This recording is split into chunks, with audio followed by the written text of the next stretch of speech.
Alhamdulillahi Rabbil Alamin. Wassalatu wassalamu atamani al-akmalani ala al-mabu'uthi rahmatan lil alamin. Wa ashhadu an la ilaha illallah wahdahu la syarika lah. Wa ashhadu anna Muhammadan abduhu wa rasuluh. Salawatu rabbi wa salamu alaihi wa ala alihi wa ashabihi wa man sara ala nahjihi wa istanna bi sunnatihi ila yaumiddin. Alhamdulillah, puji syukur kita haturkan kehadirat Allah Subhanahu wa taala. Setelah bersabar selama lebih dari 1 tahun, kita tidak berjumpa dalam suasana kajian offline. Untuk pagi hari ini, kajian Rabu pagi mulai dibuka untuk kegiatan offline. Alhamdulillah, sehingga kita bisa mendengarkan indahnya suara sound system ya di masjid. Yang biasanya barangkali kalau nonton lewat HP suaranya cempreng atau apa dan seterusnya. Tapi ketika terdengar suasana sound system lebih semangat. Betul nggak? Rasanya beda. Saya juga merasakan. Pak Farid suaranya lebih merdu dan seterusnya. Masya Allah.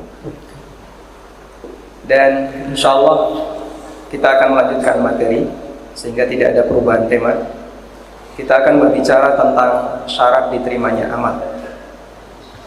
Sebagaimana kebiasaan sebelumnya, nanti kita akan mendengarkan terlebih dahulu pembacaan dari materi, kemudian baru kita berikan beberapa catatan. Jamaah yang belum punya buku, ada banyak? Masya Allah.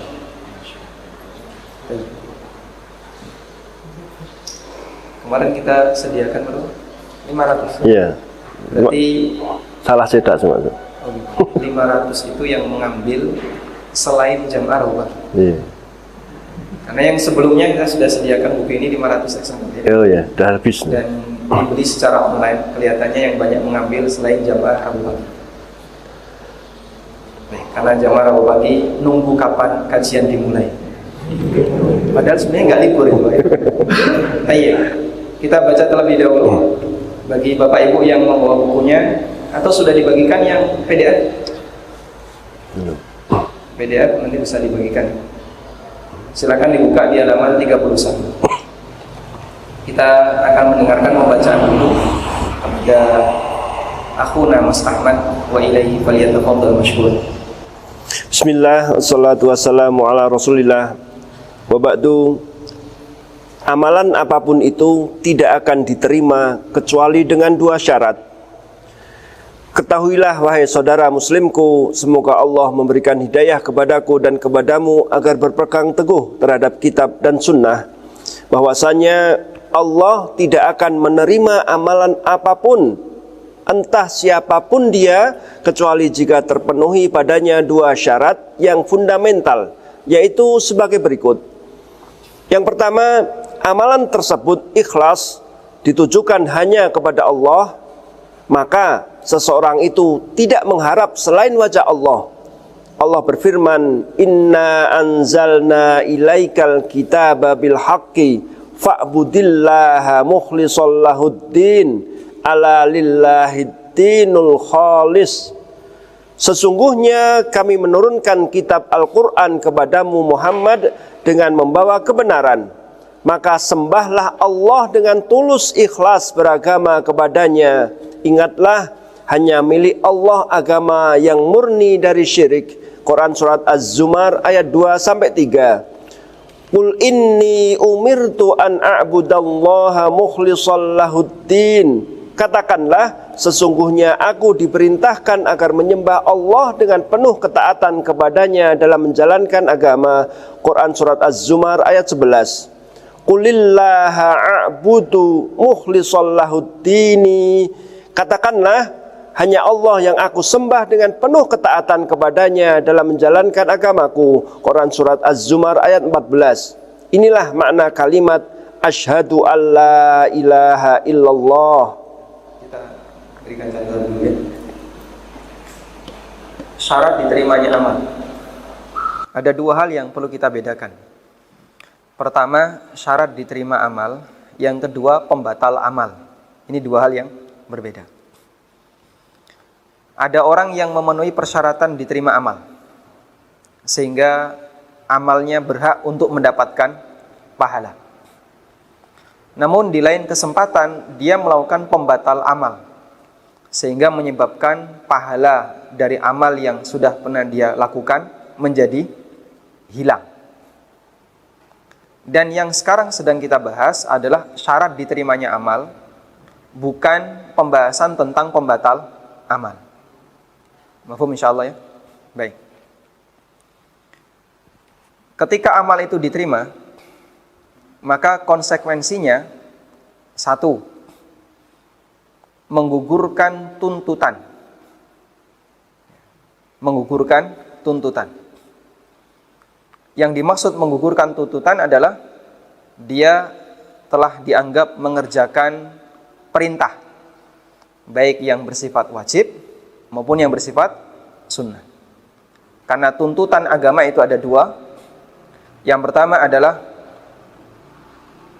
tuntutan yang hukumnya wajib, yang kedua tuntutan yang bersifat sunnah. At-talab nau'an, yang namanya tuntutan dalam agama itu ada dua. Al-ijab wal mustahabbat. Al-wajibat wal mustahabbat. Yang pertama adalah kewajiban dan yang kedua yang sunnah.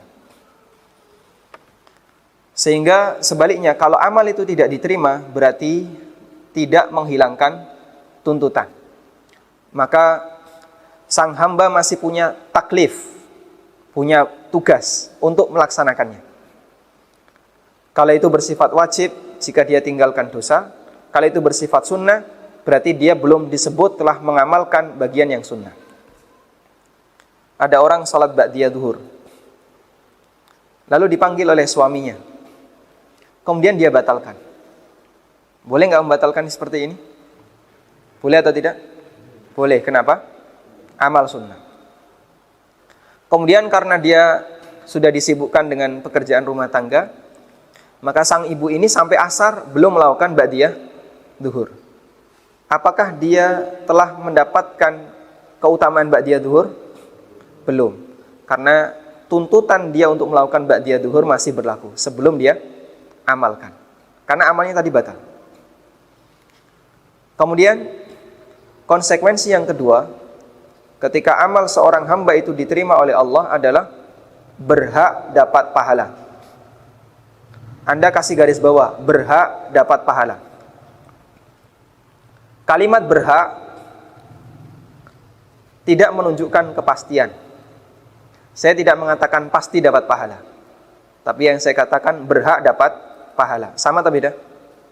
Sama atau beda? Beda.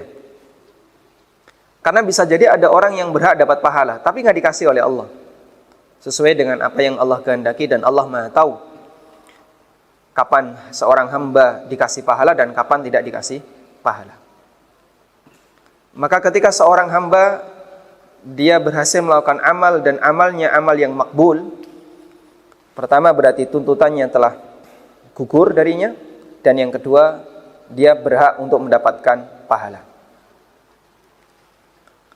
Dan bisa jadi diberi oleh Allah, bisa jadi tidak diberi oleh Allah sesuai dengan ilmu yang Allah Ta'ala miliki. Kemudian setelah hamba mendapatkan pahala itu, bisa jadi oleh sang hamba pahala itu dihilangkan, disebabkan karena perbuatan kesalahannya. Mungkin karena dosanya, atau karena perbuatan kesyirikan yang dia lakukan, atau karena faktor-faktor yang lainnya. Dan Allah Ta'ala perintahkan kepada para hamba, wala tubtilu a'malakum. Janganlah kalian membatalkan amal kalian. Dan salah satu di antara makna jangan kalian batalkan amal kalian adalah jaga baik-baik pahala. Jangan sampai hilang. Sehingga kita dituntut untuk menjaga pahala amal kita agar bisa kita nikmati di akhirat. Sayangi amal ibadah kamu, sayangi ketaatan kamu dengan cara jaga baik-baik pahalanya, jangan sampai hilang. Karena itu Rasulullah SAW menjelaskan berbagai macam perbuatan yang bisa menyebabkan pahala amal seorang menjadi hilang. Wa ra'suhu asyirk. Dan yang paling tinggi adalah perbuatan kesyirikan. Orang ketika sudah melakukan perbuatan kesyirikan, Allah katakan apa? La in asyrakta la yahbatanna amaluka. Kalau kamu berbuat syirik, seluruh amalmu hilang. Dari mulai awal sampai akhir. Kemudian tentang dalil syarat diterimanya amal, penulis menyebutkan ada dua. Pertama adalah ikhlas karena Allah, dan yang kedua nanti adalah sesuai petunjuk Nabi Sallallahu Alaihi Wasallam. Dalil tentang ikhlas ada 3 ayat yang disebutkan oleh penulis. Semuanya ada di surat Az-Zumar. Makanya surat Az-Zumar ini Masya Allah kalau Bapak Ibu pelajari, banyak berisi tentang prinsip-prinsip tauhid. Bisa kita sebut surat At-Tauhid, surat Az-Zumar. Banyak sekali berisi prinsip-prinsip tauhid. Penjelasan tentang alasan kenapa orang musyrik dia melakukan perbuatan musyrik, ya. Ma na'buduhum illa liyuqarribuna ilallahi zulfa, itu ada di surat Az-Zumar. Tentang masalah penegasan-penegasan syarat diterimanya amal, banyak sekali Allah sebutkan di surat Az-Zumar. Allah Subhanahu wa taala berfirman, "Inna anzalna ilaikal kitaba bil haqq." Sesungguhnya aku turunkan kepadamu Alkitab. Inna anzalna, pakai dhamir apa? Dhamir apa? Nahnu. Nahnu artinya apa? Kami. Dan dhamir nahnu dalam bahasa Arab menunjukkan litta'zim, makna pengagungan. Sehingga Allah Ta'ala mengagungkan dirinya sendiri. Wa huwa ahlu, dan dia layak untuk diagungkan. Sehingga ketika Allah mengagungkan dirinya sendiri, berhak atau tidak? Berhak. Dia melakukan apa yang menjadi haknya. Namun dalam bahasa kita, kata kami itu justru bermakna merendah. Dan sebaliknya, kata ganti aku menunjukkan makna meninggikan. Makanya kalau kita terjemahkan, kita sesuaikan dengan konteks bahasa. Inna anzalnahu fi lailatul qadr. Aku turunkan Al-Quran itu di Lailatul Qadar. Nah, itu lebih kuat maknanya dibandingkan kami turunkan, kami ini demikian yang bisa kami haturkan. Loh, yang isi cuman ustadz sendirian, ngapain pakai kami? Karena tujuannya apa? Menggunakan kalimat kami adalah untuk makna merendah. Maka nggak cocok kalau diterjemahkan dengan kami, sehingga kita terjemahkan dengan aku untuk ayat-ayat yang dia menggunakan dhamir nahnu yang kembali kepada Allah Subhanahu wa taala. Inna anzalna ilaikal kitaba bil haqq. Sesungguhnya aku turunkan Alkitab kepadamu bil haqqi. Makna bil haqqi ada 2. Yang pertama, berisi kebenaran. Makna bil haqqi yang pertama apa? Berisi kebenaran. Yang kedua, maknanya adalah dengan alasan yang benar. Bagi yang punya buku bisa dioret-oret ya, bukunya. Kalau tidak punya kan dipindahkan dulu teksnya ya. Makna bil haqqi ada berapa? 1, berisi kebenaran. Sehingga mana yang pertama, aku turunkan Al-Quran yang isinya kebenaran. Mana yang kedua, aku turunkan Al-Quran dengan alasan yang benar. Karena terkadang menyampaikan kebenaran, tapi latar belakangnya salah, itu disalahkan. Anda tidak punya wewenang bicara, tiba-tiba bicara. Meskipun yang Anda sampaikan itu benar, dinilai benar atau salah? Salah, Pak, tidak pada tempatnya yang seperti ini. Misalnya apa, Pak? Takbiran, itu kalimat benar. Tapi apa misalnya corongnya ditaruh telinga orang, kan gitu ya. Kemudian dia teriakkan Allahu Akbar, ya, sekeras-kerasnya. Wah, ini ganggu. Kamu ganggu orang lain, tidak boleh seperti ini. Dan yang semakna dengan itu. Ada kalimat yang benar, tapi dipakai untuk alasan yang salah. Inil hukmu illa lillah. Tidak ada hukum kecuali milik Allah. Wa man lam yahkum bima anzalallah fa ulaika humul kafirun. Siapa yang tidak berhukum dengan hukum yang Allah turunkan maka dia kafir. Ayat ini dipakai oleh orang Khawarij untuk mengkafirkan Ali bin Abi Thalib. Maka beliau kasih komentar, kalimatu haqqin urida biha batil. Kalimatnya benar, tapi tujuannya menyimpang, tujuannya menyesatkan, tujuannya kebatilan. Dan Al-Quran itu benar isinya, datang di waktu yang benar, dengan alasan yang benar, disampaikan dengan cara yang benar. Inna anzalna ilaikal kitaba bil haqq. Dan Allah Subhanahu wa taala yang menjamin hal itu. Sehingga tidak ada istilah Al-Quran diturunkan di tempat yang salah, tidak ada. Kenapa kok pakai bahasa Arab? Itu keliru. Nah, karepmu bahasa apa? Aku kudune ngoko. Bahasa Jawa. Nah, itu kan karepmu. Al-Quran pakai bahasa Arab benar atau tidak? Benar. Karena dialah Allah Ta'ala yang menciptakan semua bahasa. Dan dia memilih sesuai dengan apa yang dia kehendaki. Wa rabbuka yakhluqu ma yasha' wa yakhtar. Dulu orang-orang musyrikin, mereka mengkritik kenapa sang nabi itu tidak diturunkan oleh Allah Subhanahu wa taala di kota yang lain selain Mekah. Kok di Mekah kenapa? Ya. Allah Subhanahu wa taala sebutkan dalam Al-Qur'an, ya.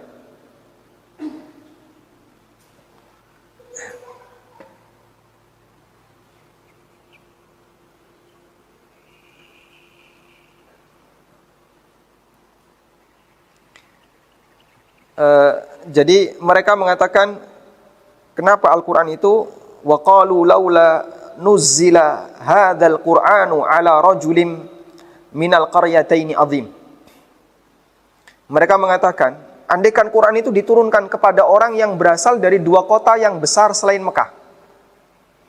Dan itu pengingkaran sebagian orang musyrikin. Kenapa sih kok diturunkan di kota Mekah, nggak di kota yang lain? Kalau di kota yang lain saya mau nerima.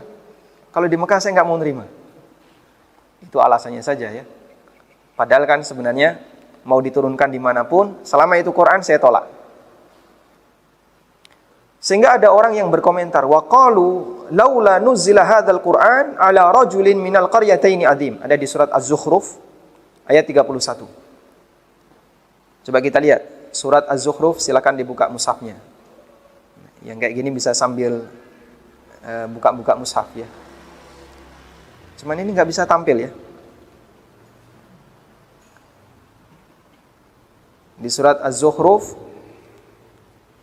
ayat 31.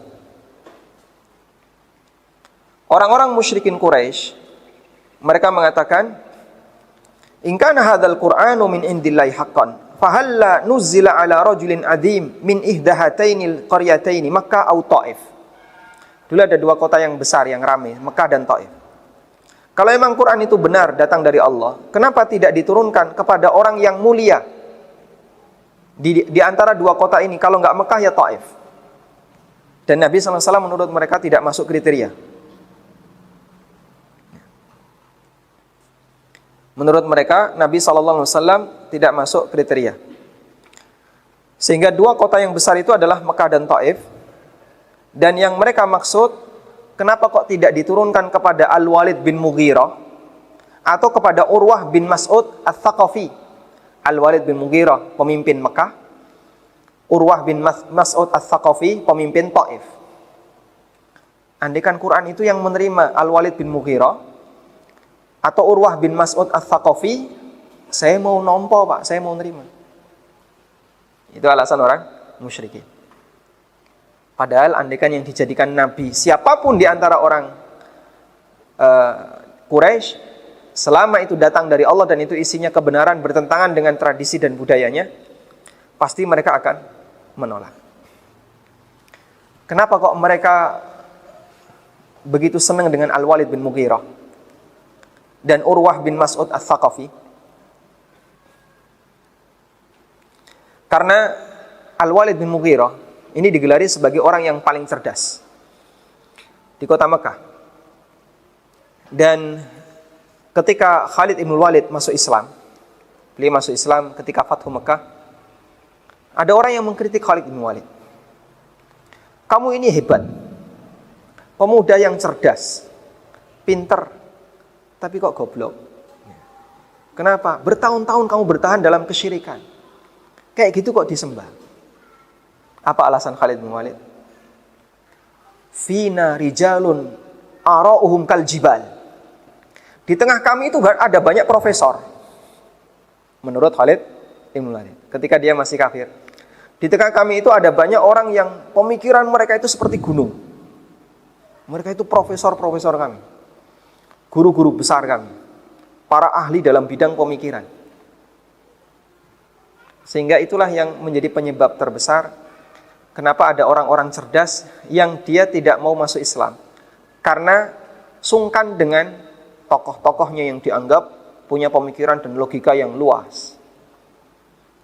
Dan itu kan cara orang liberal dalam menggiring orang. Wah, ini profesor, cendekiawan muslim, ini. Alasannya pakai apa?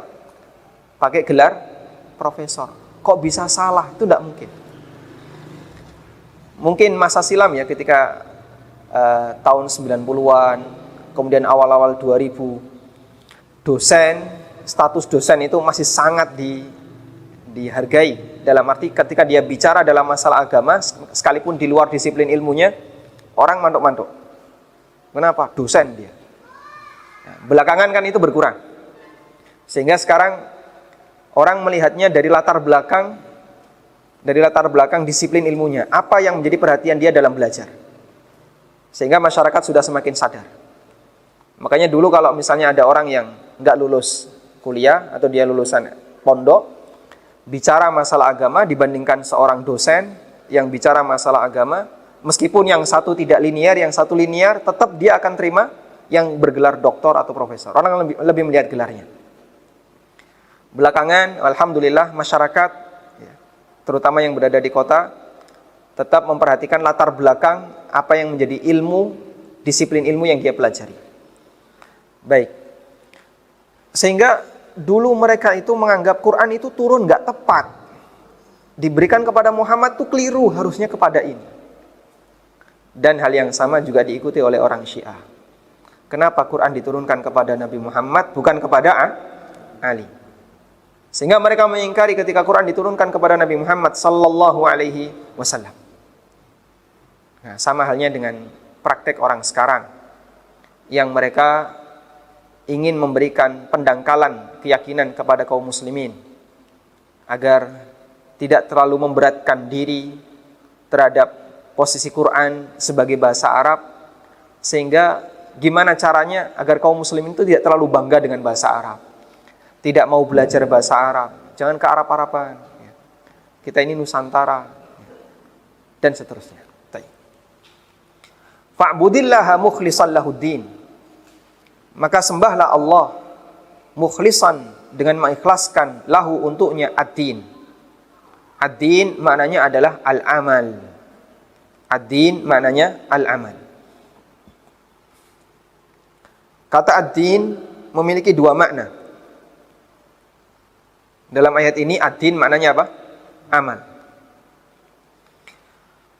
Dan secara bahasa kata ad-din memiliki dua makna. Al-ma'na al-awwal amal. Makna yang pertama adalah amal. Watsani jazaa'ul amal. Makna yang kedua balasan amal. Ada ungkapan yang mengatakan kama tadinu tudan. Sebagaimana kamu beramal, kamu akan dibalas. Dengan menggunakan kata yang sama. Kama tadinu tudanu. Sebagaimana kamu beramal, kamu akan mendapatkan balasan. Tayyib. Hari kebangkitan, hari kiamat disebut dengan Yaumuddin. Karena di hari kiamat isinya apa? Pembalasan. Dan agama disebut ad-din karena agama berisi amal. Tidak ada agama kecuali di situ berisi amal. Ada nggak agama yang nggak ada amal? Hah? Ada nggak? Nggak ada. Semua agama pasti dia punya amal yang menjadi ciri khas agama itu, yang menjadi ritual agama itu. Sehingga tidak ada agama tanpa berisi amal. Karena itu agama disebut ad-din karena isi agama adalah al-amal. Sebagaimana makna kata ad-din adalah amal. Mukhlishan lahud-din berarti mengikhlaskan amal untuk Allah. Ala lillahi dinil khalis. Ketahuilah bahasanya hanya milik Allah ad-dinul khalis. Ibadah yang amal yang ikhlas. Karena Allah tidak akan menerima ketika dicampuri dengan niat yang lain. Maka bahaya riya, sum'ah dan aneka perbuatan yang lainnya yang menyebabkan amal itu ternodai. Wa innallaha thayyibun la yaqbalu illa thayyiban. Allah zat yang maha baik dan Allah tidak menerima kecuali yang baik. Allah juga berfirman di surat Az-Zumar ayat 11. Qul inni umirtu an a'budallaha mukhlishan lahuddin.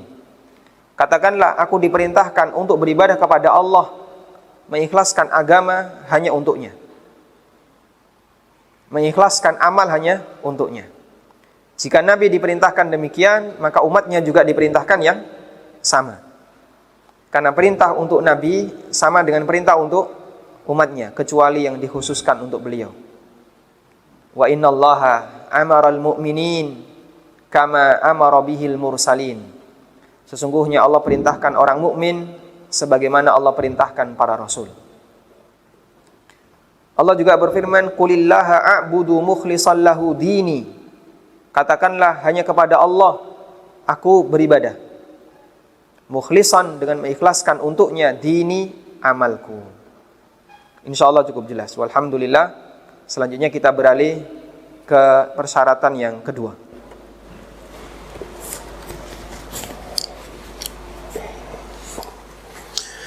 Yang kedua, amalan tersebut mencocoki petunjuk Rasulullah sallallahu alaihi wasallam. Dari Aisyah radhiyallahu anha, ia berkata bahwa Rasulullah sallallahu alaihi wasallam bersabda, "Man ahdatsa fi amrina hadza ma laisa minhu fahuwa raddun."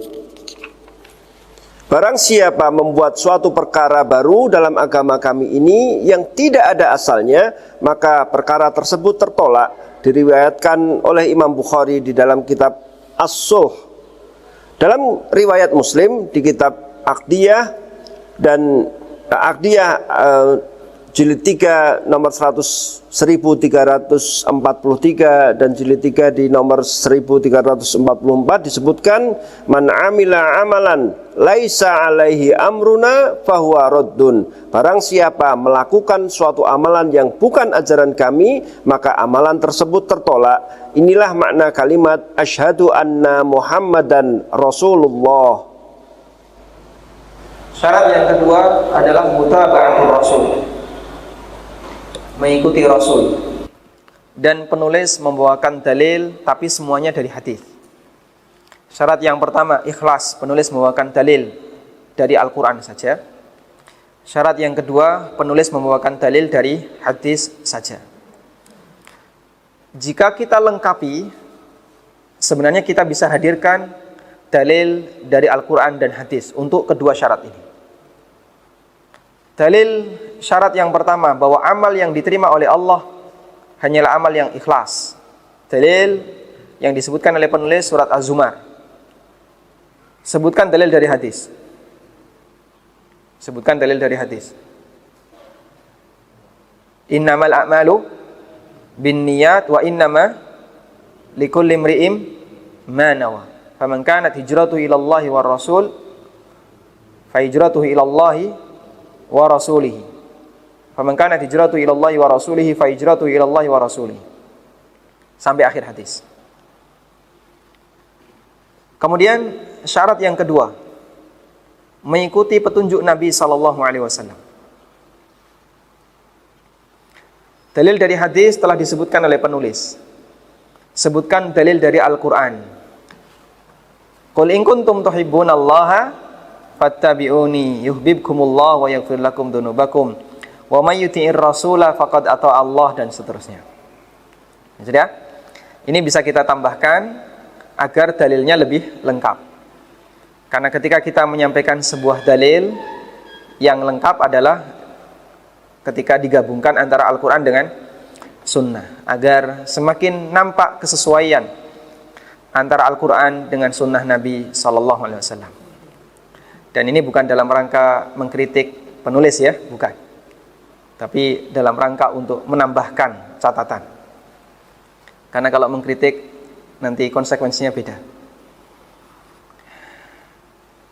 Ada seorang ulama, beliau bernama Muhammad Amin Al-Harari Asy-Syafi'i, rahimahullah, baru saja meninggal dunia.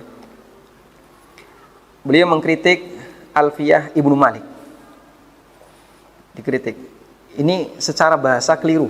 Alfiyah Ibnu Malik kan pelajaran nahwu. Lalu beliau bermimpi ketemu penulisnya, Ibnu Malik. Nanti kita akan buktikan di mahkamah Allah.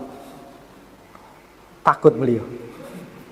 Akhirnya beliau mensyarah Alfiyah Ibnu Malik sebagai ganti. Inilah pengabdian yang saya lakukan untuk tulisan Ibnu Malik. Semoga nanti besok beliau nggak nuntut di akhirat. Ya, maka hati-hati dengan mengkritik ya. Nanti bisa ketemu sama penulisnya, kemudian dituntut di akhirat. Baik. Ini sebatas menambahkan catatan. Semoga penulis rahimahullah tidak menuntut saya di akhirat. Jadi bisa kita tambahkan sehingga terjadi kesesuaian antara dalil Al-Quran dengan Sunnah Nabi SAW. Dalil dari hadis yang disebutkan oleh penulis, man ahdatsa fi amrina hadza ma laysa minhu fawarad. Barang siapa yang membuat sesuatu yang baru dalam urusanku ini yang bukan bagian darinya, maka dia tertolak. Dan Nabi SAW juga bersabda, man amila amalan laysa alaihi amruna fawarad. Barang siapa yang melakukan amal yang bukan ajaran kami, maka amal itu tertolak. Silakan dilihat di buku. Di situ ada keterangan diriwayatkan oleh Bukhari dalam Kitabus Sulh. Yang dimaksud kitab di sini adalah bab sulh di kitab Sahih Bukhari.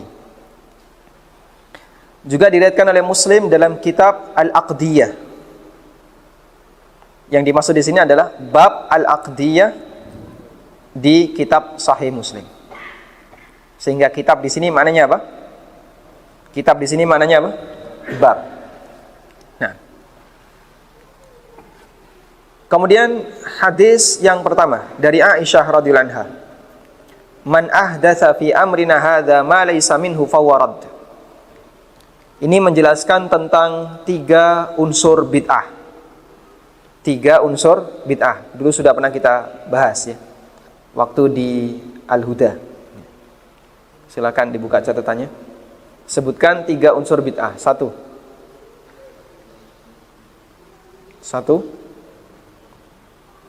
Gimana Pak? Ya, silakan. Nah, Pak Wasis. Nah. Yang pertama apa? Di luar urusan agama. Yang kedua?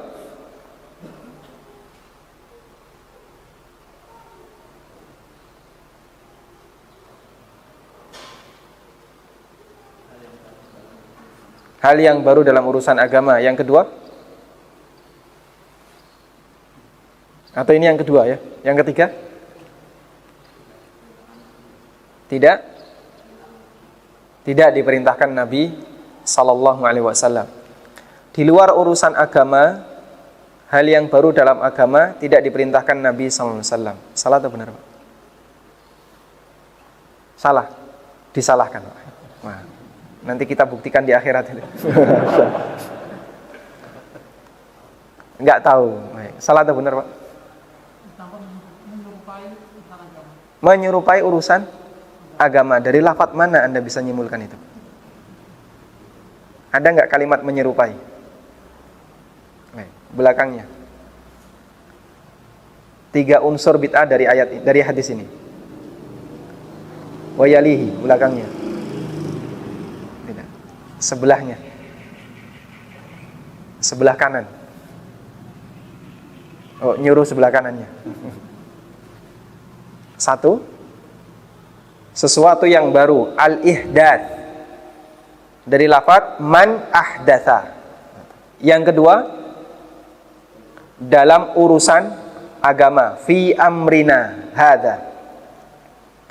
Yang ketiga, tidak ada dalilnya, ma laisa minhu. Kalau terkumpul 3 syarat ini, fahuwa bid'ah. Maka itu adalah perbuatan bid'ah. Baik, bisa diulang Bapak? 1. Ya, silakan. Hal yang baru. Yang ketiga, tidak ada dalilnya. Nah. Baik. Kalau Anda menjumpai ada amalan yang memenuhi 3 ini, maka amalan itu bid'ah. Dan sebaliknya, kalau salah satu dari 3 unsur ini tidak terpenuhi, maka dia tidak bisa dimasukkan sebagai amalan bid'ah. Cukup mudah insyaAllah. Ada salah satu jamaah yang bertanya, kalau Idul Fitri mudik itu bid'ah atau tidak? Bid'ah atau tidak? Kenapa? Tidak bid'ah. 1, bukan urusan agama, tapi urusan apa? Urusan keluarga. Tapi urusan apa ini? Budaya. Urusan budaya. Loh, silaturahmi itu kan ibadah. Betul, silaturahmi ibadah. Allah perintahkan. Tapi bagaimana cara silaturahmi tidak dijelaskan. Sehingga silaturahmi itu ibadah dalam bentuk penegasan syariat, dukungan dari syariat. Karena silaturahmi sudah ada sejak zaman jahiliyah. Makanya ketika Abu Sufyan ditanya oleh Heraklius, Muhammad itu nyuruh apa sih? Nabi yang di Mekah itu nyuruh apa? Salah satu di antara jawaban Abu Sufyan adalah, di samping beliau menyuruh untuk mentauhidkan Allah dan seterusnya, salah satu yang disebut apa? Menyambung silaturahmi. Sehingga itu termasuk akhlak mulia yang dimiliki oleh orang-orang jahiliyah sejak sebelum Islam. Disebutkan akhlak mulia yang diperintahkan oleh Nabi terakhir itu salah satunya adalah silaturahmi. Artinya praktek yang sudah ada sejak masa silam, lalu Islam mendorong seperti sedekah, kemudian berbuat baik kepada orang lain, maka itu menjadi ibadah, tapi teknisnya disesuaikan dengan budaya. Sehingga kalau datang ke rumah orang tua, lalu bawa kongguan, isi rengginang, 1 kaleng isinya apa? Rengginang. Tapi balik nggawa pitik, nggawa beras, nggawa ini. Jika itu dianggap sebagai tindakan durhaka, tidak boleh secara budaya. Teko mau nggawa siji, 1 kaleng isi rengginang, balik nggawa borong. Semua hasil pertanian, gawa wedhus digawa gitu ya. Nah, ini kalau disebut sebagai tindakan durhaka, maka ini tidak boleh dilakukan.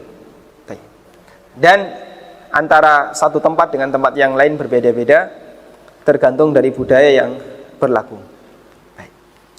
Budaya bisa mengalami pergeseran ketika ada situasi tertentu. Makanya saat pandemi, di masyarakat kita, karena mereka sudah sadar tidak boleh saling berkunjung tetangga, sehingga ketika lebaran kemarin kita nggak berkunjung, orang nggak gerenengan, Pak. Coba kalau nggak ada pandemi, gerenengan nggak? Mau lewat mampir kan gitu ya, wis lali ngejak musuhan. Biasanya moro neng kene, karena dia sebagai sesepuh kampung.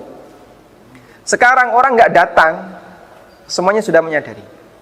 itu bukti bahwasanya ini bukan ibadah mahdhah, artinya bukan perkara agama tapi sifatnya budaya. Nah, tayyib, ini dua syarat yang disampaikan oleh penulis, dan syarat yang kedua ini adalah makna dari syahadat anna Muhammadan Rasulullah. Saya tambahkan satu syarat lagi. Syarat yang ketiga, pelakunya harus mukmin. Pelakunya harus mukmin. Jika pelakunya kafir, maka tidak diterima.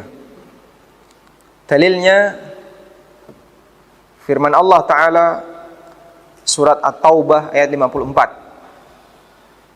Wa ma mana'ahum an tuqbala minhum nafaqatuhum illa annahum kafaru billahi wa bi rasulihi wa la ya'tuna as-salata illa wa hum kusala wa la yunfiquna illa wa hum karihun.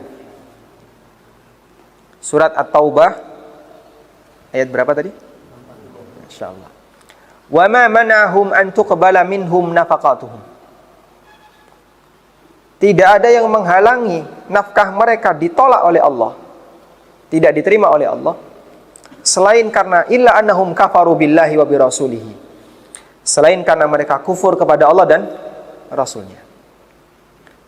Sehingga Allah sebutkan di sini alasan kenapa amalnya tidak diterima adalah karena pelakunya kafir. Maka bisa jadi ada orang kafir yang dia beramal ikhlas, mungkin tidak? Mungkin nggak orang kafir itu beramal ikhlas? Mungkin. Apa dalilnya? Mad dalil. Apa dalilnya? 3 tahun yang lalu sudah pernah kita bahas. Allah ceritakan, wa idza raqibu fil fulki da'awullaha mukhlishina lahuddin. Apabila orang kafir itu naik perahu, lalu dia diombang-ambing ombak, kemudian yang dia lakukan apa? Berdoa mukhlishina lahuddin, dengan ikhlas untuk Allah. Dan di sini Allah bercerita tentang siapa? Orang musyrikin. Falamma najjahum ilal barri idahum yusyrikun. Ketika mereka balik ke daratan, mereka balik musyrik lagi. Sehingga orang musyrik mungkin untuk beramal dengan ikhlas. Pak, saya mau nyumbang, saya ikhlas Pak. Gak usah salib tuh, ikhlas saya Pak. Dia nyumbang pakai duit kalungan salib. Saya ini ikhlas Pak ya, tolong diterima ini sumbangan saya untuk masjid. Dan bisa jadi benar pengakuannya, dia ikhlas. Dalam arti tulus ketika beramal. Tapi dia kafir. Dan mungkin gak orang kafir beramal sesuai dengan petunjuk Nabi SAW? Sangat mungkin. Karena itu sifatnya fisik. Bisa untuk ditiru, sekalipun oleh orang kafir. Tapi karena dia kafir, diterima atau tidak? Diterima atau tidak? Tidak diterima. Sehingga orang kafir ketika beramal tidak diterima dalam arti tidak ada konsekuensi pahala apapun di akhirat. Baik. Namun ulama menjelaskan tentang amal orang kafir itu ada 2. Yang pertama, yang berkaitan dengan muamalah duniawi. Yang kedua, yang berkaitan dengan konsekuensi amal. Untuk yang berkaitan dengan muamalah duniawi, amal orang kafir bisa jadi sah secara muamalah duniawi, meskipun batal dari sisi konsekuensi agama. Contoh, orang kafir ngasih kambing ke masjid ketika Idul Adha. Ada kayak gitu? Ada ya? Pak, saya mau ikut korban biar semakin meriah. Dia kafir, ngasih kambing. Tolong nanti kambing saya dikorbankan. Apakah kambing ini boleh diambil oleh takmir? Amalnya sah atau tidak? Amalnya sah atau tidak? Ya? Amalnya sah atau tidak? Orang kafir berkorban sah atau tidak? Orang kafir dikorbankan sah atau tidak? Sah. Orang kafir berkorban tidak sah. Artinya tidak berlaku konsekuensi agama. Tapi secara muamalah dunia sah atau tidak? Sah. Sehingga kambing ini pindah hak milik tidak? Pindah hak milik, bukan lagi milik dia. Maka takmir boleh menerima, nanti bisa disembelih sebelum sholat Idul Adha. Kok disembelih sebelum sholat? Nah ini kan dia mau disembelih kapanpun sah-sah saja. Wong dia nggak bisa berkorban. Sehingga ketika pulang dari sholat Id sudah matang duluan. Kambing bapak yang pertama. Wah, orangnya senang ya, masya Allah, alhamdulillah, terima kasih. Puji Tuhan. Baik. Secara konsekuensi muamalah sah, keluar dari kepemilikan. Meskipun ya dari sisi amal tidak diterima. Nah, pendekatan ini kita bisa bawa pada pendekatan yang lain. Inilah yang disebut dengan metode takhrij. Takhrij dalam kajian fikih itu caranya seperti ini. Ada orang kafir punya mall. Lalu di mall itu dia mendirikan masjid dengan bangunan masjid. Sehingga nggak mungkin itu akan dipakai untuk senam aerobik atau yang lainnya, nggak mungkin. Bangunannya masjid, ada mimbarnya, ada sajadahnya, lengkap seperti bangunan masjid. Sebagai fasilitas bagi para pengunjung untuk sholat 5 waktu di situ. Dan pemilik mall ini kafir. Menjadi polemik. Apakah boleh iktikaf di sini? Seperti iktikaf di Masjid Blok M yang lantai paling atas, atau iktikaf di masjid-masjid mall, atau di tempat perusahaan, masjid perusahaan yang perusahaan itu milik orang kafir. Tapi di situ sudah dijadikan masjid untuk sholat 5 waktu. Bukankah semua masjid itu wakaf? Sementara orang kafir bisa wakaf atau tidak? Wakafnya orang kafir sah atau tidak? Wakaf orang kafir sah atau tidak? Sah atau tidak? Tidak, secara konsekuensi agama. Sehingga tidak dihitung sebagai amal wakaf karena pelakunya kafir. Perusahaan misalnya Total milik Perancis, atau Chevron milik mana? Milik Amerika, atau perusahaan-perusahaan migas yang lain. Di kantor itu ada masjid, atau di job site ada masjid. Masjidnya gede dan tidak mungkin itu nanti akan dipakai yang lain, tidak mungkin. Selalu dipakai masjid. Bolehkah iktikaf di situ? Padahal syarat masjid itu harus wakaf. Jawabannya, dia sah sebagai masjid. Terus status wakafnya gimana? Kan itu milik orang kafir. Lahannya lahan milik orang kafir, yang bangun orang kafir, itu wakaf dari orang kafir. Kan tidak sah. Tidak sah secara status agama, tapi sah sebagai muamalah. Sehingga yang penting keluar dari kepemilikan pribadi. Itulah yang dimaksud dengan wakaf, sehingga sah sebagai masjid. Mafhum insyaallah? Walhamdulillah. Baik, demikian yang bisa kita bahas. Wassallallahu ala nabiyyina Muhammadin wa ala alihi wa sahbihi wasallam. Wa akhiru da'wana alhamdulillahi rabbil alamin. Dari pemirsa ANB Channel,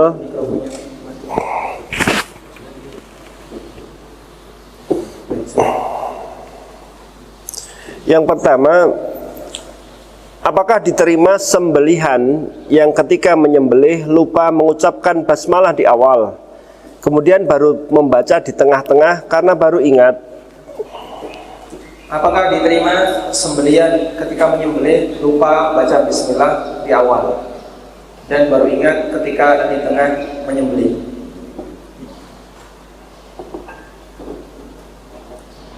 Wallahu a'lam, saya tidak tahu tentang tentang hal ini menurut pendapat jumhur.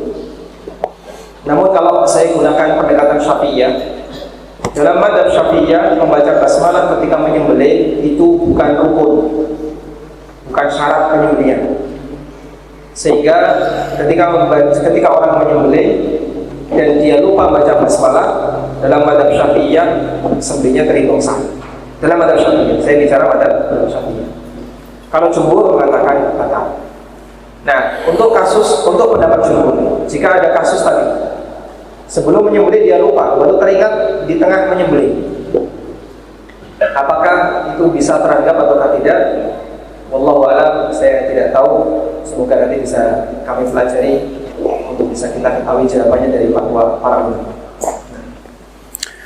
Berikutnya, amalan apa saja yang memudahkan datangnya rizki? Amalan yang bisa memudahkan datangnya rizki adalah bekerja. Karena untuk bisa mendapatkan sesuatu, Nabi SAW perintahkan orang agar bekerja. Nabi SAW memuji pendapatan seseorang. Ma'akala ahadun ta'aman qattun khairan min ayyakula min amali yadihi. Tidak ada pendapatan yang lebih baik yang didapatkan oleh seseorang melebihi pendapatan dari hasil dia bekerja. Nabi SAW juga memberikan motivasi ketika beritanya ayul kasbi atyab, dan dia menyampaikan amal rajul biyadihi wa kullu bai'in mabrur, dan seterusnya. Kemudian beliau SAW juga memerintahkan, kalau kalian berangkat ke gunung, ke hutan, lalu dia membawa bihusmatin minal hatab, dia bawa beberapa ikat kayu bakar, dia bawa ke kampung, kemudian dia jual, dapat duit, itu lebih baik daripada dia meminta-minta. Dan aneka penekanan yang lainnya. Sehingga Rasulullah SAW menjelaskan tentang sebab untuk dapat harta, kamu harus bekerja. Sementara amal apa yang secara spesifik bisa mendukung keberkahan rezeki?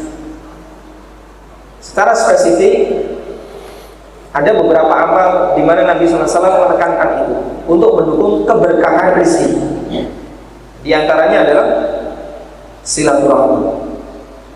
Karena ketika orang itu silaturahmi, berarti hartanya terpakai untuk apa? Untuk kesejahteraan dirinya, keluarganya, dan orang yang berada di sekitarnya. Sehingga kalau prinsip itu diterapkan, maka semua orang jadi sejahtera. Saya punya kerabat, Pak Farid punya kerabat, Anda punya kerabat, dan bisa jadi kerabat kita saling beririsan, ya. Mungkin nanti saya dengan Pak Awal saling beririsan, nanti Anda dengan siapa saling beririsan. Akhirnya kita saling berlomba-lomba mensejahterakan kerabat kita dengan harta yang kita punya, dengan cara silaturahmi, berkunjung, bawa kurma misalnya, ya, atau bawa zam-zam, atau bawa flash disk, atau yang lainnya, ada bawa oleh-oleh dan seterusnya. Intinya dengan cara seperti itu harta Anda dan ketika harta itu semakin berkah, Allah Subhanahu wa taala akan tambah. Wallahu a'lam. Berikutnya Ustaz, bolehkah kita sungkem kepada orang tua, menundukkan kepala sambil mencium tangan mereka? Bolehkah kita sungkem kepada orang tua sambil menundukkan kepala? Orang tua di posisi duduk, lalu anak datang. Ketika datang itu sambil posisi duduk jongkok, jalan jongkok atau berdiri? Berdiri. Kemudian di depan orang tua baru duduk. Praktek itu pernah ditanyakan kepada ahadul fuqala, kepada salah satu talibul ilmi yang ada di Timur Tengah, ya. Lalu jawaban beliau ini, jalasat fajalasat. Orang tua ini duduk, sang ibu ini duduk, maka anak pun duduk. Jadi dilihatkan, Syekh, ini ada gambar kayak gini, ya. Ada seorang ibu duduk di kursi, lalu sang anak bersimpul lutut, kemudian saling kepada ibunya, kepada orang tua. Jawaban dari Syekh, jalasa fajalasa. Sang ibu posisinya duduk, maka sang anak ikut duduk. Titik. Jadi mereka tidak menilai perbuatan itu sebagai bentuk penyembahan terhadap ibu Sujud. Pemutusan. Tapi kalau sujud tidak boleh. Sujud tidak boleh. Haram. Ada dan Nabi SAW melarangnya. Lalu Mu'adz beralasan, ya Rasulullah, saya melihat raja-raja di daerah luar itu mereka disujudi oleh para rakyatnya, maka Anda lebih berhak untuk saya berlakukan.